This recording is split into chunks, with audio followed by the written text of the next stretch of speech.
Hello everyone, I hope you are great. इस video में हम बात करेंगे वीआईटी के एकेडमिक्स इन द सेंस कि यहाँ पे कैसे प्रोफेसर्स हैं, यहाँ पे पढ़ाई कैसे होती है, यहाँ का सीजीपीए कैसे रहता है, सीजीपीए सिस्टम क्या है और यहाँ का क्रेडिट सिस्टम क्या है, यहाँ पे अगर फेल हो जाते हैं तो सप्ली किस तरीके से होती है। तो ये सारे जो एकेडमिक्स के अंदर जो भी एस्पेक्ट्स आते हैं वो मैं इस वीडियो में डिस्कस करूंगा। So I am from VIT myself, और वीआईटी के ऑलमोस्ट सारे कैंपस में ये ऑलमोस्ट सेम ही सिस्टम रहता है।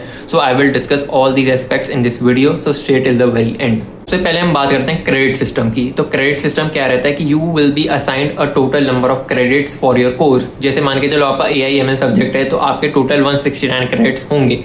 तो 169 में सारे सब्जेक्ट्स के डिवाइडेड रहेंगे कि कितने कितने क्रेडिट्स कौन कौन से सब्जेक्ट के होंगे, और जिनमें से बहुत सारे सब्जेक्ट कंपलसरी रहेंगे कि आपको वो सब्जेक्ट करने ही हैं, तभी आपका पूरा डिग्री मिलेगी और आपका पूरा कोर्स कंप्लीट होगा। ठीक है, तो हर सब्जेक्ट के अलग अलग क्रेडिट्स रहते हैं। मोस्टली कोर्स 4 क्रेडिट के होते हैं, 3 क्रेडिट के, 2 क्रेडिट के। तो जैसे 4 क्रेडिट का कोर्स मैं बताता हूँ, अप्लाइड मशीन लर्निंग एक 4 क्रेडिट का कोर्स है। वैसे ही कोई कोर्स 2 क्रेडिट का होता है, 1 क्रेडिट के भी होते हैं। 1 क्रेडिट के ऑनलाइन कोर्सेज रहते हैं, यूजुअली उनका टेस्ट ऑफलाइन मतलब ऑनलाइन ही हो जाता है गूगल फॉर्म के थ्रू। ठीक है, तो ये बात हो गई क्रेडिट सिस्टम की। किसी सब्जेक्ट में फेल हो जाते हो तो आपकी सप्ली आ जाती है, तो क्या हुआ कि आपके क्रेडिट्स उसमें असाइन नहीं होंगे, आपको सप्ली देनी पड़ेगी। जब सप्ली दोगे आपका फिर से ग्रेड बनेगा और फिर आपको वो क्रेडिट असाइन हो जाएंगे उस सब्जेक्ट के। Very important grading system. मैं ग्रेडिंग सिस्टम की बात करता हूँ वीआईटी में। तो वीआईटी का ग्रेडिंग सिस्टम रिलेटिव रहता है। आपके जो ग्रेड्स हैं वो आपके क्लासमेट्स के ग्रेड के रिलेटिव डिसाइड होते हैं। ठीक है, एक क्लास में जितने भी बच्चे हैं, तो अगर मान के चलो जो टॉपर है क्लास का, शायद टॉप के 1 या 2 या 3 बच्चों को एस ग्रेड मिलता है, फिर जो स्टार्टिंग की लेयर आती है उनको ए ग्रेड मिलेगा, फिर बी ग्रेड, फिर सी ग्रेड, ऐसे ई ग्रेड तक जाता है।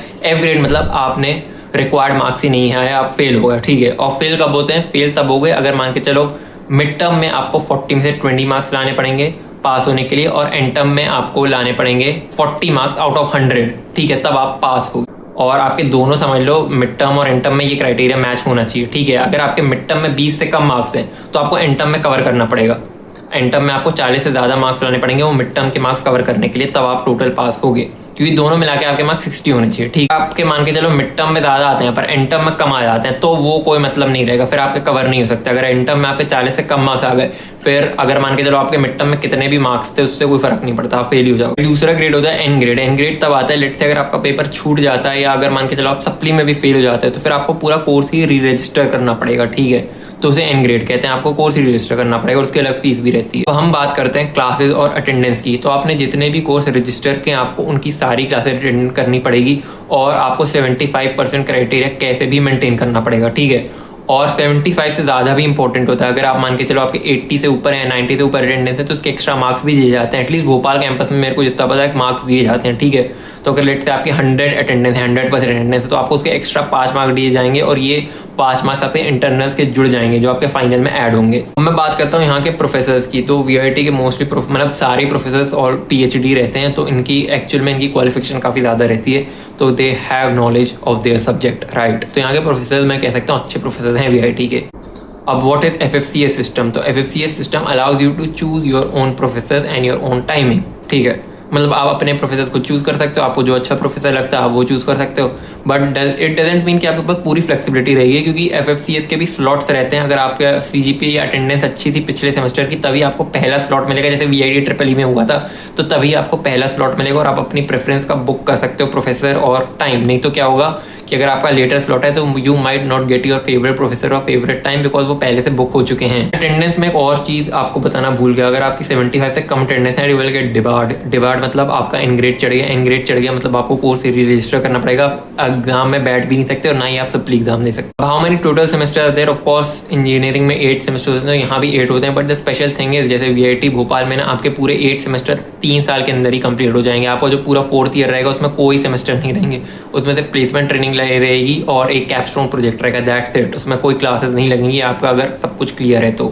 कितने डिफिकल्ट रहते हैं यहाँ के सब्जेक्ट से, आपको कितना पढ़ना पड़ता है उनको मास्टरी करने में अच्छा ग्रेड लाने के लिए, तो वो भी बहुत डिपेंड करता है। मतलब बहुत लोग तो कई बार एक रात पहले भी पढ़ के ला देते हैं, और कई बार बहुत लोग 1 महीने तक भी पढ़ते हैं उनके मार्क्स नहीं आते। ठीक है ना, वैसे ऐसा ज़रूरी नहीं है, अगर आप 1 महीने तक पढ़ रहे आपका आ जाएंगे, बट मैं ऐसा कह रहा हूँ मतलब ये भी बहुत हाईली वेरिएबल चीज़ है, वो बच्चे पर डिपेंड करता है। और मेरे हिसाब से जो आप फील्ड चूज़ कर रहे हो, जैसे आप मशीन लर्निंग चूज़ कर रहे हो, तो आपको जो मशीन लर्निंग के सब्जेक्ट हैं वो काफ़ी इंटरेस्टिंग लगेंगे और आपके उसमें अच्छे मार्क्स आ जाएंगे। अगर आप अच्छे से पढ़ते हो, आपको ज़्यादा मेहनत करनी पड़ेगी दूसरे सब्जेक्ट में, जैसे जो मैथ्स के सब्जेक्ट हो सकते हैं, जो डिफरेंशियल इक्वेशंस हो सकती हैं, ये सब सब्जेक्ट में हो सकता है आपको ज़्यादा मेहनत करनी। मैं प्रोजेक्ट्स की बात करता हूँ, तो आपके 2 प्रोजेक्ट होंगे सबसे पहले, फिर उसके बाद एक 30 एपिक्स प्रोजेक्ट, मैं अपनी बात कर रहा हूँ वीआईटी भोपाल की, तो सबसे पहले 2 प्रोजेक्ट्स हुए थे, फिर एक एपिक्स प्रोजेक्ट हुआ था और अब एक कैपस्टोन प्रोजेक्ट बचा है, तो टोटल 4 प्रोजेक्ट्स रहते हैं हमारे, ठीक है।